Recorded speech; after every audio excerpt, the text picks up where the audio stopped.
Todo padre espera que su hijo o su hija siempre responda en obediencia a la instrucción que ellos dan.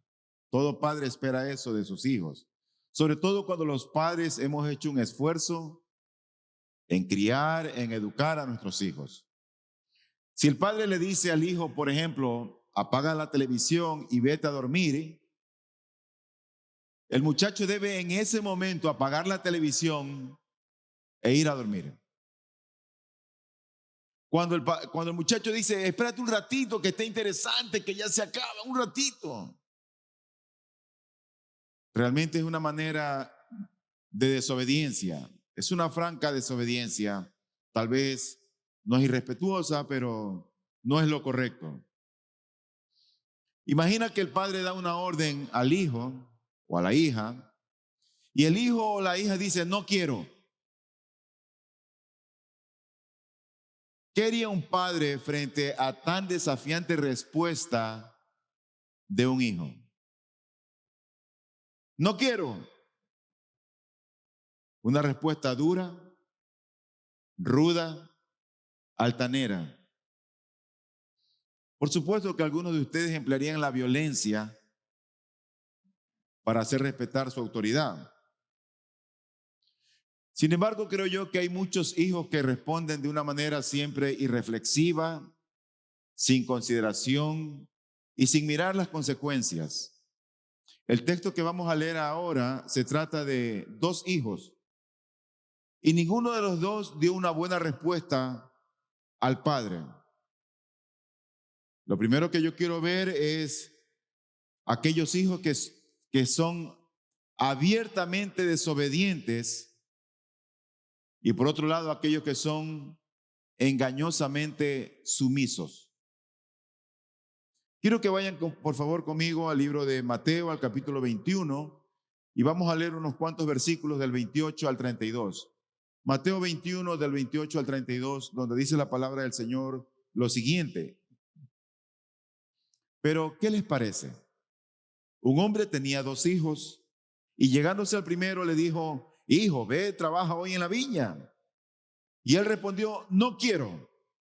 Pero después arrepentido fue. Llegándose al otro le dijo lo mismo y este respondió, yo iré, Señor. Pero no fue. ¿Cuál de los dos hizo la voluntad del Padre? El primero, respondieron ellos. Jesús le dijo, en verdad les digo que los recaudadores de impuestos y las rameras entran en el reino de Dios antes que ustedes. Porque Juan vino a ustedes en camino de justicia y no le creyeron. Pero los recaudadores de impuestos y las rameras le creyeron. Y ustedes viendo esto ni siquiera se arrepintieron después para creerle. A lo largo de la historia del cristianismo han existido siempre hombres dispuestos a darlo todo por Dios, todo. Su tiempo, sus recursos, su vida por el Señor. Y esto ocurrió en los primeros siglos de nuestra era cristiana. Después que Cristo murió, después que Él ascendió, los cristianos llegaron a ser perseguidos a causa de su fe. Fueron apresados, fueron torturados. Y Roma era el imperio, y Roma tenía una manera muy sarcástica de tratar a los cristianos. Los cristianos eran llevados a los coliseos, y en los coliseos habían dos grupos de personas. Los que estaban esperando sentados a que se abriera la puerta para salir ellos y ser devorados por los leones. Ese era un grupo de personas. Y otro grupo era ese grupo de personas que iban a divertirse, a ver lo que le ocurría a otro ser humano. Era un grupo de personas que iban a mofarse de la ocasión. Pero allí estaban estos hombres que estaban atados a las cuerdas del Señor, que a su vez los ataban al trono de Dios. Eran hombres y mujeres que habían estado dispuestos a morir por causa de Cristo. Ellos no estaban dispuestos a retractarse, a quitar 1 centímetro de su fe de lo que habían creído en el Señor. Allí habían dos grandes grupos de personas y por supuesto que era fácil identificar a los que eran los enemigos de Cristo y los que eran los discípulos de Cristo. Era fácil identificarlos. No había ni siquiera que pensarlo mucho. Yo creo que al día de hoy tenemos reuniones que no son de ese espectáculo, pero hay reuniones donde están los dos mismos grupos de personas. Una reunión probablemente muy diferente a la de Roma, pero con el mismo tipo de audiencia, con dos tipos de audiencias. Un grupo que son los discípulos de Cristo, que aman al Señor, que están dispuestos a dar su vida, sus recursos, su tiempo por las cosas del Señor. Y hay otro grupo que solamente está como un espectador, que va a ver qué es lo que pasa. Ese es el otro grupo de personas. Ahora, si yo, Eddie y Casa, tratara de separar estos grupos, si yo tratara de separar a los seguidores de Cristo de los enemigos de Cristo, yo temo que me podría equivocar. Porque a veces es un poco difícil poder identificar quién es creyente y quién no. Yo creo que ni los ángeles están capacitados como para tomar esa decisión. Pero tú sabes que un día vendrá el Señor y el Señor podrá decir: apartarme a mis ovejas, y los pondrán a las ovejas en un lugar. O apartarme al trigo y lo pondrá listo en los graneros del Señor. Pero habrá otro grupo también que el Señor dirá: apartarme a los espinos, apartarme al heno, a la paja, y serán ellos colocados al otro extremo, en un lugar donde va a arder con fuego y azufre por la eternidad. Y yo espero que en esta iglesia, en verdad lo digo y de corazón, lloro al Señor que hayamos muchos que estemos dispuestos a morir por causa de Cristo, a dar nuestras vidas por el Evangelio. Y como no puedo hacer yo la división en esta mañana, a lo largo de este sermón yo les voy a pedir que cada uno de ustedes se autoexaminen. Cada uno de ustedes vean para adentro. No veas al frente, no veas a tu lado, no veas atrás. Mira en esta mañana, por favor, para adentro. Es decir, quiero que tú veas si tú te encuentras en la fe. No mires a tu vecino. Yo no quisiera que nadie en esta mañana se convenza o esté convencido de que es cristiano, ni siquiera porque sea bautizado, ni siquiera por los años que tienes en el Evangelio.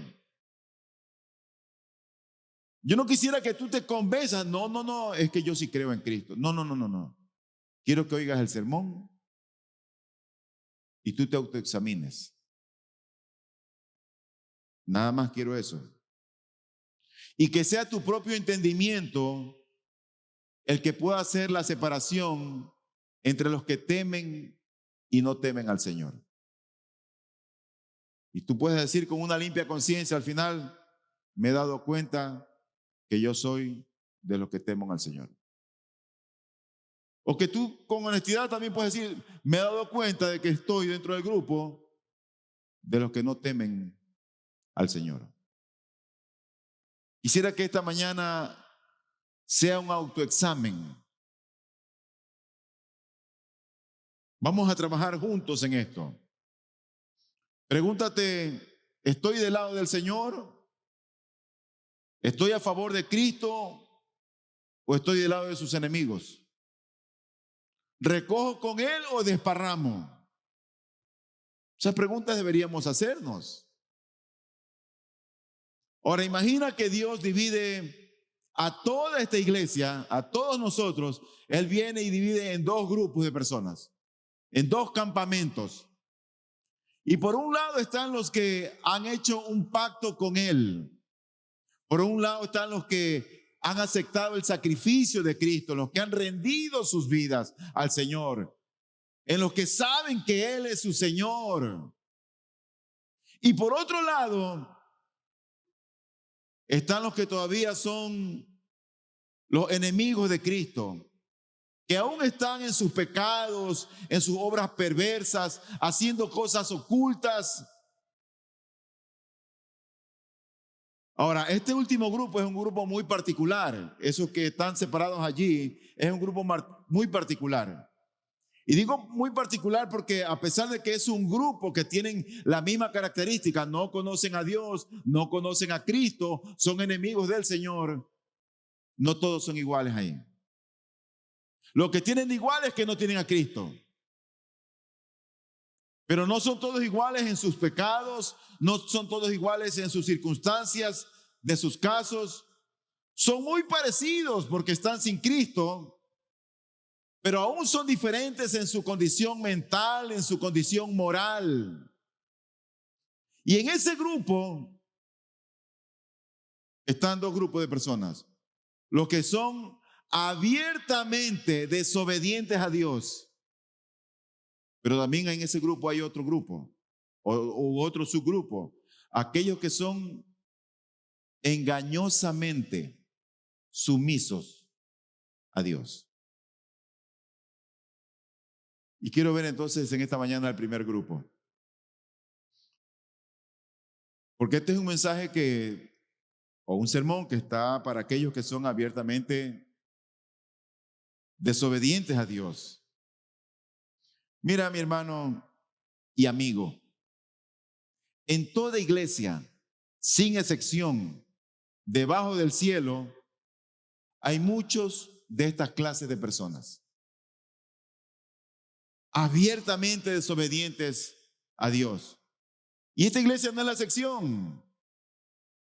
Nosotros no somos la excepción.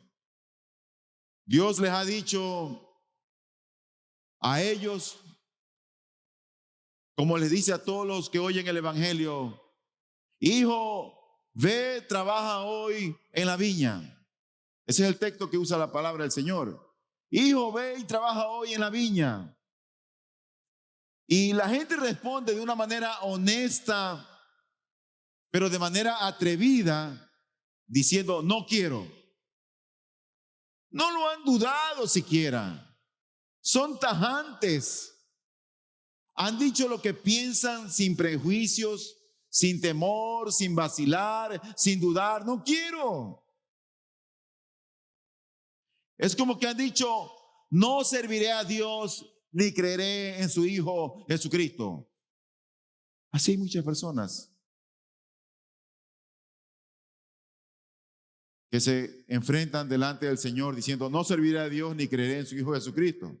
Pero a mí la verdad es que me alegra verte hoy aquí, querido amigo, y oro al Señor que antes de que tú atravieses el umbral de la puerta, antes que salgas de este lugar, las cosas hayan cambiado para ti y que tú salgas diferente. Oro a Dios que conozcas en verdad a Jesucristo y que lo ames. Esa es mi oración. Tú no puedes amar a Jesús si no lo conoces. No lo puedes amar. Oro que dejes de ser indiferente. Oro que dejes de mostrar ese desinterés por lo que Él hizo por ti. Oro que dejes de odiarlo. Que tú no te escudes en decir cosas como: es que yo no quiero ser un hipócrita. es que yo no estoy preparado. Es que la religión no es un juego. No te escudes en esas cosas. Yo creo que ese grupo de personas que silenciosamente pueden decir, no quiero seguir a Cristo porque no creo en la iglesia. No creo en Jesús. Por eso es que yo no vengo al tiempo de oración y ayuno que la iglesia hace. Por eso es que yo no evangelizo, porque yo no creo en esas cosas. Yo soy mi propio Dios. Esas son prácticas que para mí no tienen eficacia. Eso no es lo importante en la vida. Probablemente ahí en silencio lo dicen. No son tal vez abiertos. Yo creo que este grupo es como el grupo del rey Faraón, quien dijo, ¿quién es el Señor para que yo escuche su voz y deje ir a Israel? No conozco al Señor y además no dejaré ir a Israel. Este hombre tuvo ese desafío, ese atrevimiento. ¿Y quién es el Señor? En la antigüedad había un grupo de personas que tenían como lema decir lo siguiente: en vano es servir a Dios. ¿Qué provecho hay en que guardemos sus ordenanzas y en que andemos de duelo delante del Señor de los ejércitos?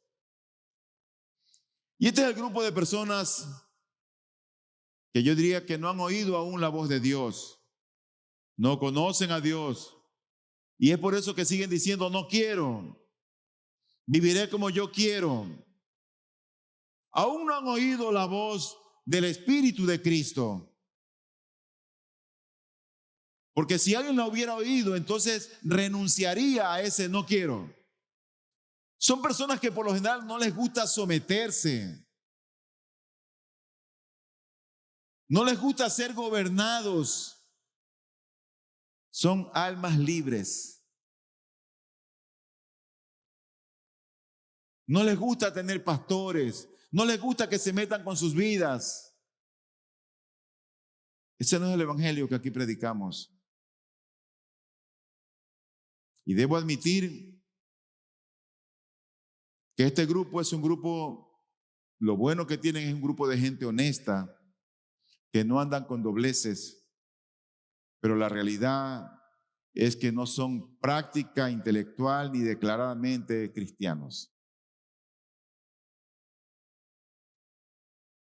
Y como son personas honestas, son personas que no se engañan a sí mismos. Son personas que continúan en su senda elegida, diciendo en voz alta o en voz baja, no quiero. Eso es lo que dicen, no quiero. Pero el día que esas personas oigan la voz de Dios, ¿sabes lo que clamarán? Ellos dirán, ¿qué debo hacer para ser salvo? El día que oigan la voz de Dios. Supón por un momentito, que la religión de Cristo es verdadera. Supón eso. ¿Y qué después? ¿Cuál será el destino de aquellos que se han mantenido lejos de Dios? Querido amigo, la religión de Cristo es verdadera. Yo lo he comprobado. No te estoy hablando aquí solamente de mi experiencia, sino del cambio que Él ha hecho en mi vida. Y el testimonio de muchos hermanos y lo que hemos visto que Dios sigue transformando vidas y corazones. Por lo tanto, no juegues con tu alma. No juegues. Yo no vine aquí para hablarte solamente de tus pecados, sino que estoy aquí realmente más con la intención para ayudarte a escapar de ellos. Esa es mi intención. Hoy tengo esperanzas de que algunos de ustedes oigan esa pequeña palabra que se encuentra allí mismo en el texto. Mira lo que dice el texto en Mateo capítulo 21, versículo 29. Dice, y él respondió, no quiero. Y mira lo que viene a continuación. Pero después, arrepentido, fue. Después arrepentido fue. Hay oportunidad para el arrepentimiento mientras tú estás vivo. Es decir, que todavía tienes esperanza. Ojalá que se diga de ti alguna vez, fulanito obedeció, fulanita se arrepintió, fulanito creyó en Jesús, obedeció a la palabra del Señor. Y esa persona fue un testimonio de lo que Dios había hecho en su vida. Es diferente. Yo vi cómo lo que él era, lo que ella hacía, cómo trataba a su esposo, cómo trataba a sus hijos. Y vi el cambio que Dios hizo en él. Vi el cambio que Dios hizo en ella.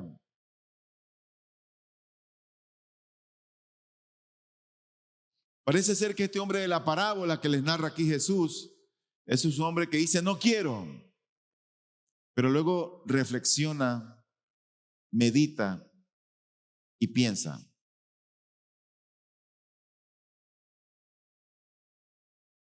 Y él tal vez está pensando, ofendí a mi padre, lo deshonré, fui brusco con él, fui torpe.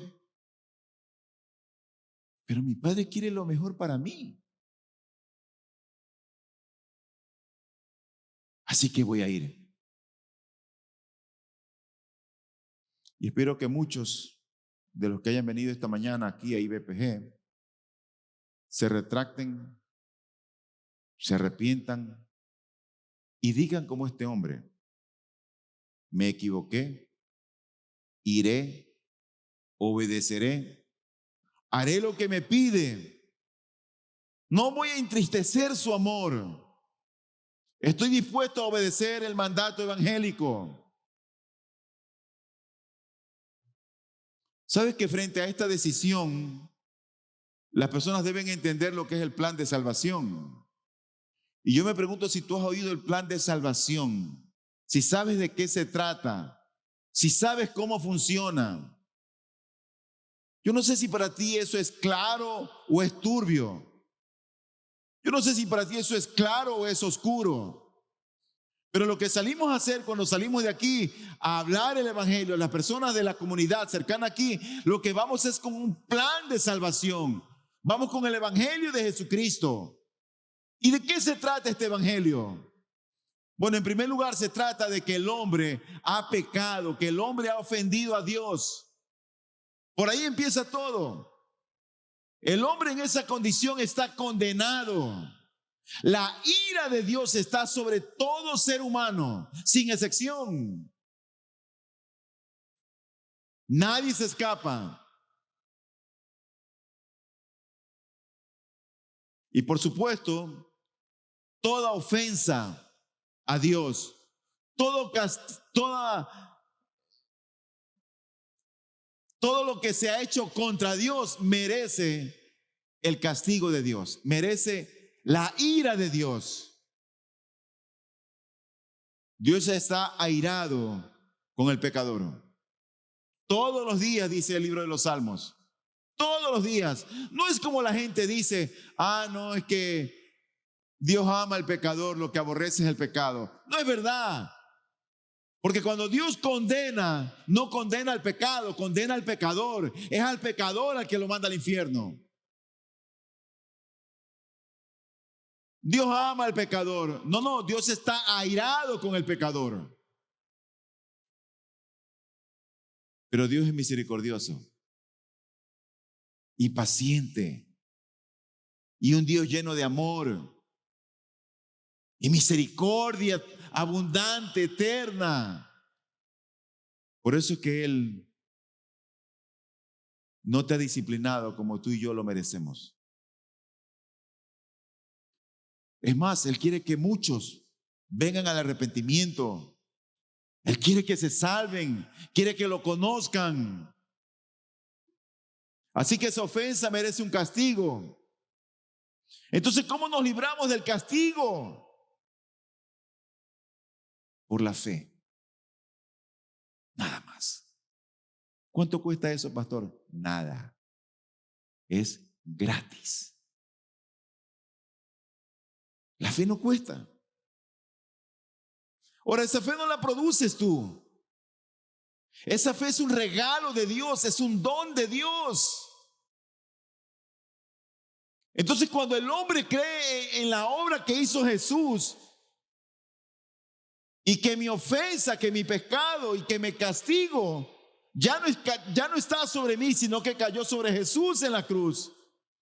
Entonces, la fe que tengo en Cristo es la puerta que se abre para la salvación. Es creer en Cristo. Cuando el hombre cree en Cristo, viene inmediatamente el perdón de sus pecados.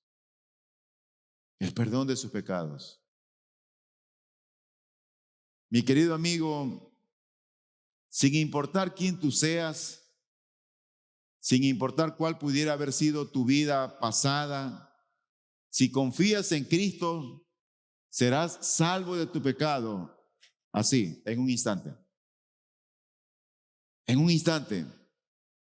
Toda tu vida pasada completa de perversión y de pecado será borrada. No permanecerá esa vida registrada en los anales o en el libro de Dios. Ni siquiera un solo cargo contra tu alma. ¿Por qué? Porque Cristo, quien murió por ti, Él quita tu culpa y no te dejará con ninguna mancha delante del rostro de Dios. Mira al Cordero de Dios, mira a Jesucristo y confía en Él. Obedece antes que te llegue la muerte. Nuestros días están contados. Yo no sé si te veré aquí el próximo domingo. Espero verte. Pero no te aferres a la vida, porque tú no sabes cuándo Dios dice hasta aquí. Mientras tengas vida, hay esperanza, y la esperanza está en Cristo. Hay esperanza, fíjate, para el más vil de los pecadores. Hay esperanza para ti por medio de la sangre que Él derramó. Su sangre es la que nos limpia de todo pecado. ¿Sabes lo que Cristo le dijo después que Él resucitó antes de ascender a los cielos? Él dijo, vayan y prediquen el evangelio y empiecen por Jerusalén. Yo me pregunto, ¿por qué diría que empiecen por Jerusalén? Y el Señor le diría, bueno, es que ahí están los que me escupieron, ahí están los que me pusieron los clavos. Yo quiero que sepa esa gente que yo los amo y estoy dispuesto a perdonarlos. Por eso Él empezó por Jerusalén. Ahí estaban sus peores enemigos.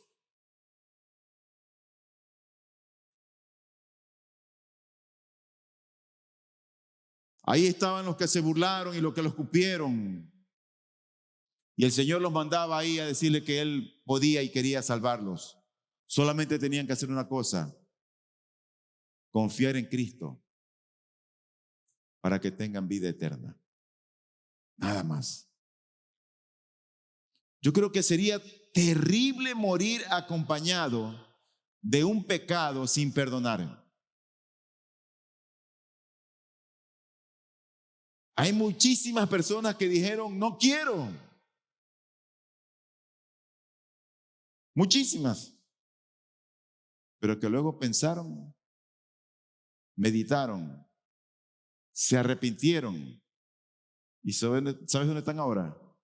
En el cielo. Ahí están. ¿Sabes quién me acuerdo yo? De Saulo. Ahí estaba un hombre discípulo de Cristo, un diácono, muriendo, siendo apedreado. Y a través del mensaje, el Señor lo llama a que lo sirva. ¿Y sabe lo que dijo Pablo ahí? No quiero. Y la ropa de ese mártir, dice la Biblia que se la trajeron a los pies del apóstol Pablo.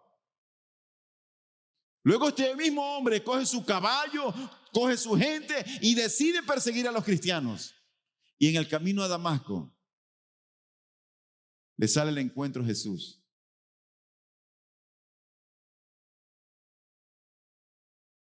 Entonces la primera pregunta es, Señor, ¿quién eres? Se encontró con el Señor. Eso es lo que la gente necesita. Encontrarse con su Señor, conocer a Cristo. El mismo texto nos dice un poquito más abajo, para terminar esta primera parte, dice el versículo 31, ¿cuál de los dos hizo la voluntad del Padre? El primero, respondieron ellos. Jesús le dijo, en verdad les digo que los recaudadores de impuestos y las rameras entran en el reino de Dios antes que ustedes. ¿Sabes que no hay asientos traseros para los que creen en Él? Gozarán por igual del amor de mi Señor. Estarán igual cerca de Cristo.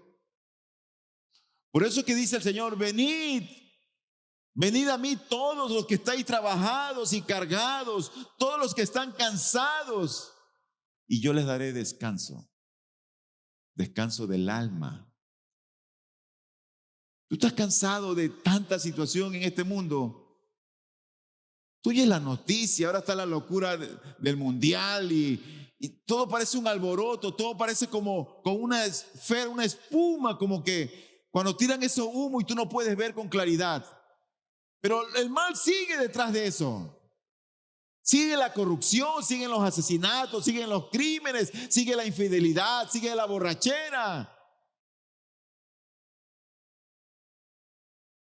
Y a veces uno se cansa de oír tanto sufrimiento y tanto dolor. Y el Señor ahí te invita y te dice, venid a mí, todo el que está trabajado y cargado, y yo te daré descanso. Si tú estás muy inquieto, si estás muy estresado, una vez más, autoexamínate. Autoexamínate.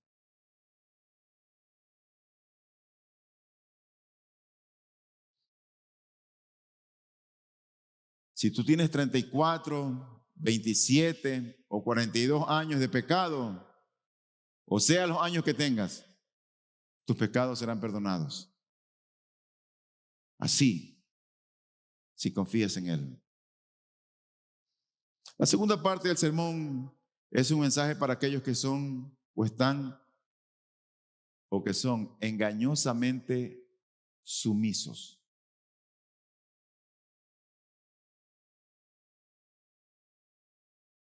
Mira lo que dice el texto en Mateo capítulo 21, versículo 30. Llegándose al otro le dijo lo mismo y éste respondió, yo iré, Señor. Pero no fue.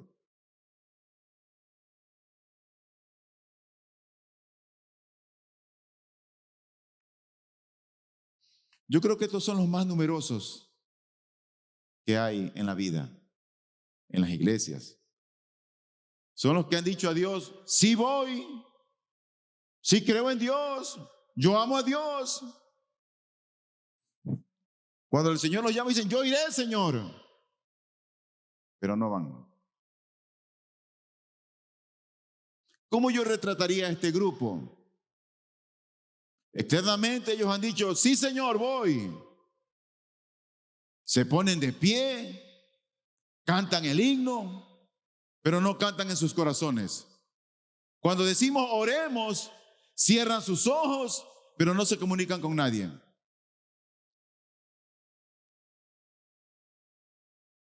Si predico de cierta doctrina, doy cierta enseñanza, ellos dicen, sí, eso es cierto, pero en su corazón no creen, y porque no creen no lo aplican. No creen en el Evangelio, pues si en su naturaleza creyeran en el Evangelio, el creer en el Evangelio produce un efecto que es notorio a los demás. Cuando alguien es cristiano, eso se nota. Huele a cristiano. Parece un cristiano. Un hombre podría decir, imagínate, yo creo que mi casa se está quemando, pero imagínate que ese hombre que dice, yo creo que mi casa se está quemando, se queda acostado y se duerme. Bueno, no parecería que lo hubiese creído, ¿no es cierto? Porque si la casa de un hombre se está quemando, lo que el hombre trata de hacer inmediatamente es escapar de ahí. Y así hay muchos en la vida al día de hoy.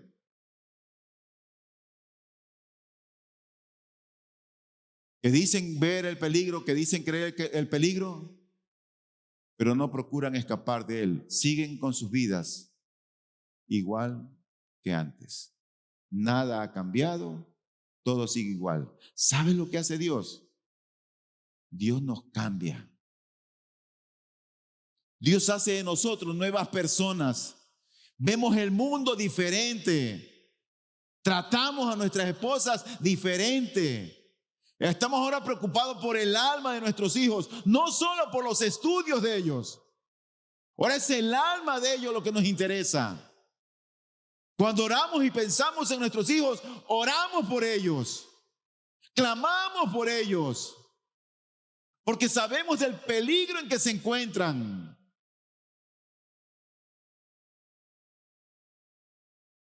Si alguno de ustedes realmente creyeran que hay un infierno y que hay un cielo, como creen en otras cosas, actuarían de manera muy diferente de lo que hacen ahora. Este grupo de estas personas que son engañosamente sumisos, están muchos que dicen, sí señor, voy, de forma hasta solemne, respetuosa, pero hasta ahí llegan, no más. Otros siguen diciendo lo mismo, pero se siguen rebelando contra Dios. Muchos de aquellos le han dicho o le continúan diciendo mentiras al Señor. Muchos saben que para ser salvos deben creer en Cristo, deben rendir sus vidas, deben tener vidas que sean consecuentes con la fe en el Señor Jesucristo. Pero como no han creído en Él, no pueden. No pueden. Saben que para entrar en el reino de los cielos tienen que nacer de nuevo. Pero estas personas desconocen lo que es el nuevo nacimiento. Pero eso es lo que Dios se especializa en hacer en nosotros. Hacer de nosotros nuevas criaturas, nuevos individuos, con una mente renovada, una mente transformada. Ahora mis intereses son otros. Tengo mis responsabilidades como padre, como esposo, como profesional, pero mi interés principal es el Señor y su reino. Y así debería ser en todo creyente, en todo cristiano. Muchos en este grupo, en esta mañana, han dicho, sí, voy, Señor, pero no van. No han ido. Todavía están sin Dios, todavía están sin Cristo, están perdidos, perdidos y bien perdidos. Pero Dios quiere sacarlos de ahí. Y yo no deseo que se recuerde este sermón como, ay, qué sermón tan duro el día. Yo no quiero que se recuerde este sermón así, como un sermón duro. No es esa mi intención. Porque por duro que este sermón parezca, déjame decirte que está cargado. Está cargado de amor por tu alma. Nada más. Si hay algo que mi alma anhela fervientemente, es que tú rindas tu vida a Cristo y que lo conozcas. Eso es lo que anhelo en verdad. Eso es lo que deseo. ¿Sabes que el Señor dice en su palabra? En verdad les digo que los recaudadores de impuestos y las rameras entran en el reino de Dios antes que ustedes. Mira la clase de gente que el Señor menciona allí. Ladrones, los recaudadores de impuestos. Prostitutas, las rameras. Pueden venir detrás de ellos. Ellos van a ir primero, ¿sabes por qué? Porque se arrepintieron, vieron su condición. Por eso en esta mañana quiero decirte que aquí hay espacio para el homosexual, aunque no lo sea, para la salvación.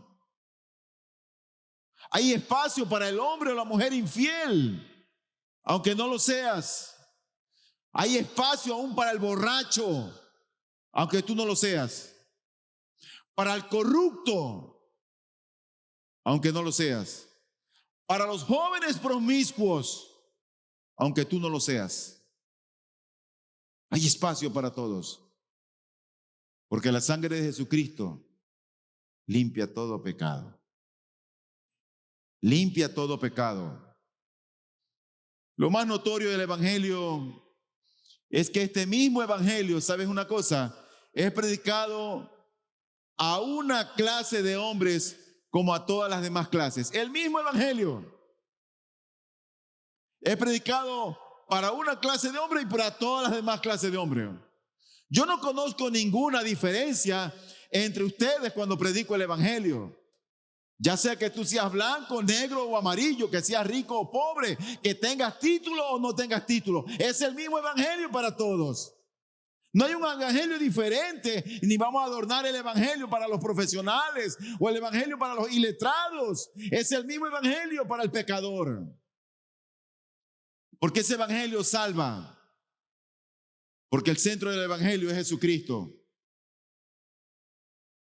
Es el mismo evangelio.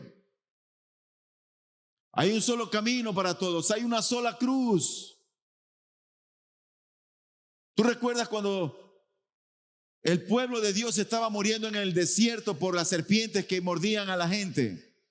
El Señor le dice a Moisés, haz una serpiente de bronce y levántala y todo aquel que la mire vivirá. Él hace la serpiente y levanta en el asta la serpiente. Y dice, miren, miren. Y la gente miraba con fe. Y todo aquel que miraba con fe vivía. Mira con fe a Cristo para que vivas. Mira con fe. Y cuando la gente miraba a Cristo, a la serpiente, ¿sabes que no había distinción entre el soldado raso y el más encumbrado de los oficiales? Todo el que miraba a la misma serpiente vivía. Hay un solo evangelio para todos. Qué bendición si todos fuéramos capacitados para confiar en Cristo esta mañana. Solamente se necesita una cosa, querido amigo: fe para creer en Él. Nada más. Pero recuerda que la fe es un don. No es que viene de ti, no es que la produces tú. En el plan divino, en el plan redentor, A Dios le plació salvar a los creyentes por la locura de la predicación. Y yo oro a Dios que tú seas salvo si no lo conoces y que rindas tu vida a Cristo. ¿Sabes que hay una ilustración de un muchacho que vivía en un segundo piso de un edificio y ese edificio entró en llamas?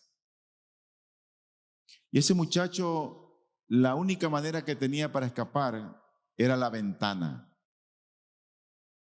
Así que cuando él sale de la ventana y se agarra de la ventana, él ve la altura y el humo empezaron a asfixiarlo y las llamas estaban detrás y no sabía qué hacer. Así que sale un hombre fuerte, lo ve al muchacho y le dice: tírate, que yo te voy a sostener. Y el muchacho se aferraba a la ventana. Ahora, que el muchacho crea que el hombre es fuerte, esa no es la fe que salva. Porque él podría saber eso y aún así morir ahí por las llamas. ¿Sabes cuándo es fe? Cuando el muchacho se suelta y cae en los brazos de ese fuerte amigo.